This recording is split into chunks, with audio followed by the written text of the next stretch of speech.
delegation arrived in South Korea at the same time a U.S. delegation led by President Trump's daughter, Ivanka Trump, but the two sides did not interact in any form or manner.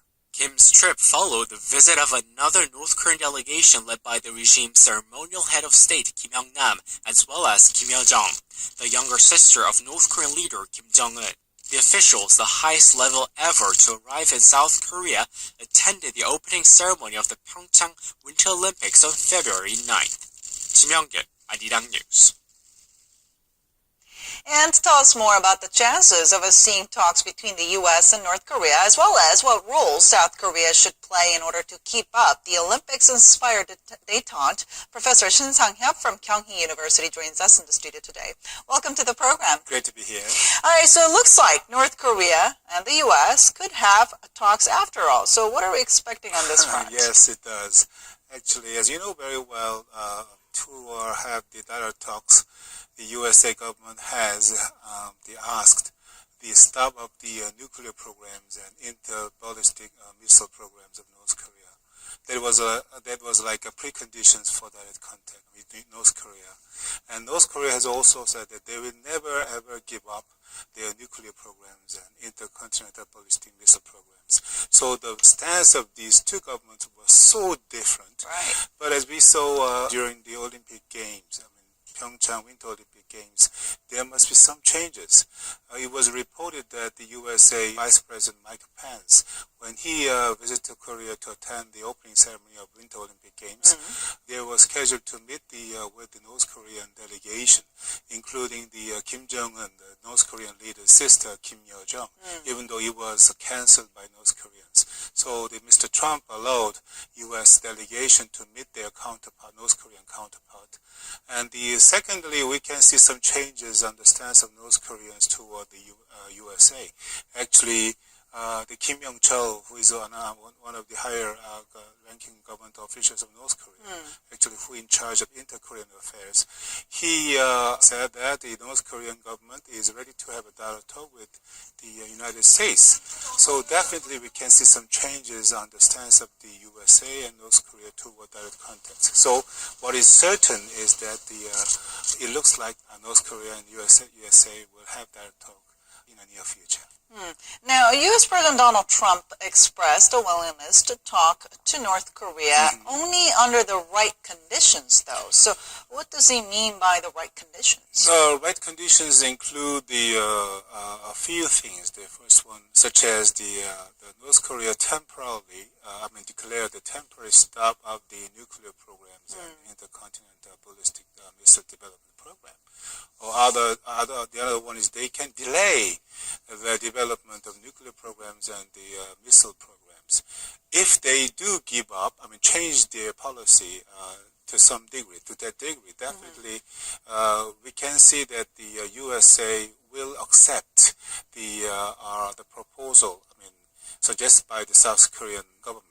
Actually playing a mediating role to let the USA and North Korea have the direct talk. Maybe the USA government will take the proposal suggestion from the South Korean government. That means that there must be more possibility to have direct contact with North Korea if the North Korea change first. Now, what's interesting, though, is that all things seem to be moving in a positive direction, but President Trump actually last week warned of a very rough phase 2 against North Korea if the new sanctions by the United States don't work. So what can we make of such warnings ahead of possible talks between the two sides? Well, in fact, the South Korean government role seems to be more important. As I already explained very briefly, without change of both sides, it's impossible for us to see the direct contact between USA and North Korea. And the next question we have to find an answer is who will change first? Right.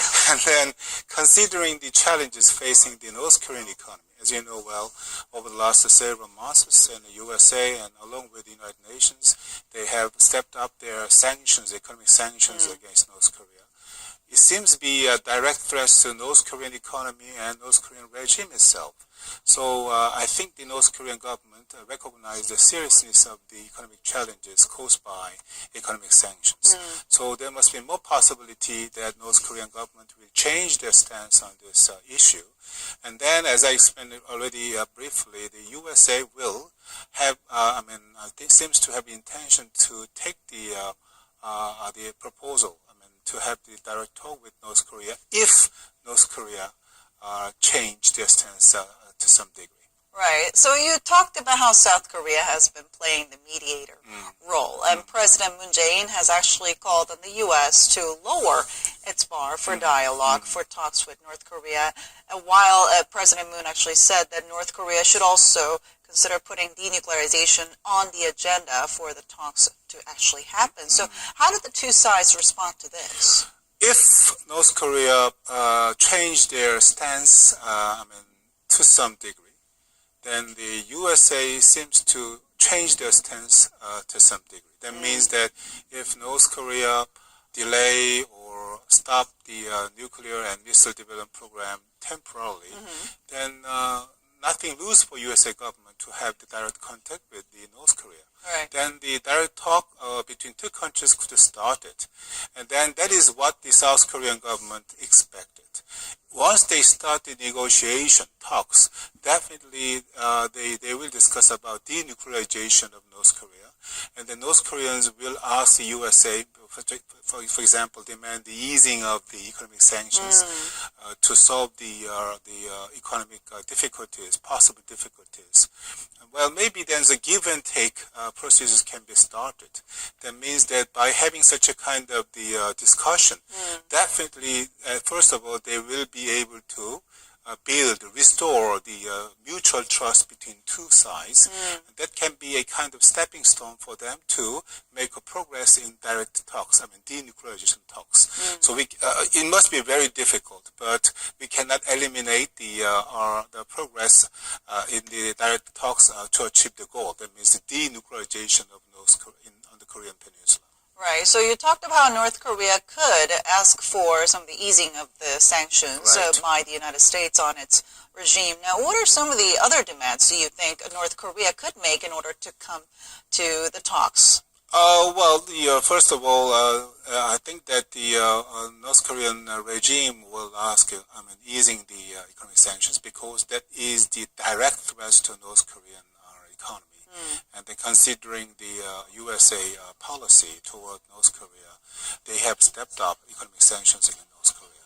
The another one is actually they will just try to ask the USA and South Korea to stop their joint military drills because we cannot deny that the North Koreans are really worried about, possible threats are from the USA and the South Koreans, from their perspectives, because they want to keep their regime, definitely military power existence, U.S. existence in the Korean Peninsula can be another threat. So maybe they can ask such a kind of things to the USA government.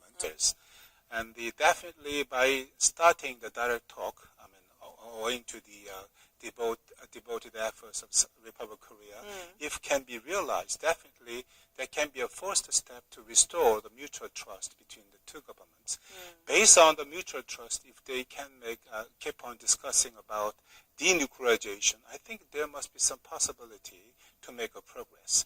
But as we discussed before, there must be many things to be solved. Right. It's not easy, but the well-beginning is half done, don't you think so? Yeah, so maybe I want to put the first priority on the first dialogue talk between USA and the North Korea. And also, what's interesting, though, is that we heard that Joseph Yoon, a top U.S. envoy on North Korea, will actually be retiring by the end of this week. Now, I think this is quite big news, considering that Yoon was widely seen as having a crucial role to play in any future negotiations involving the U.S. and North Korea. From his retirement, actually, I want to concern about this point.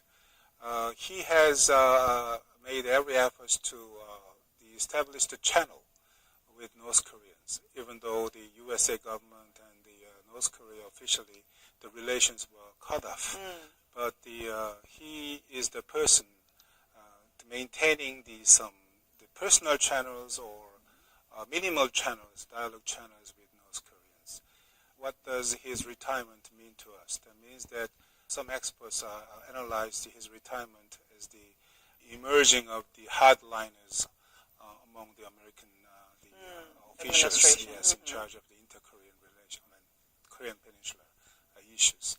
So if the hardliners have the more voices within the USA government informing the policy toward North Korea, we had to concern about it. I mean, so what we have to do, that means that we have to have more dialogue or talk, with the USA government to decide the USA government policy and South Korean government policy toward North Korea.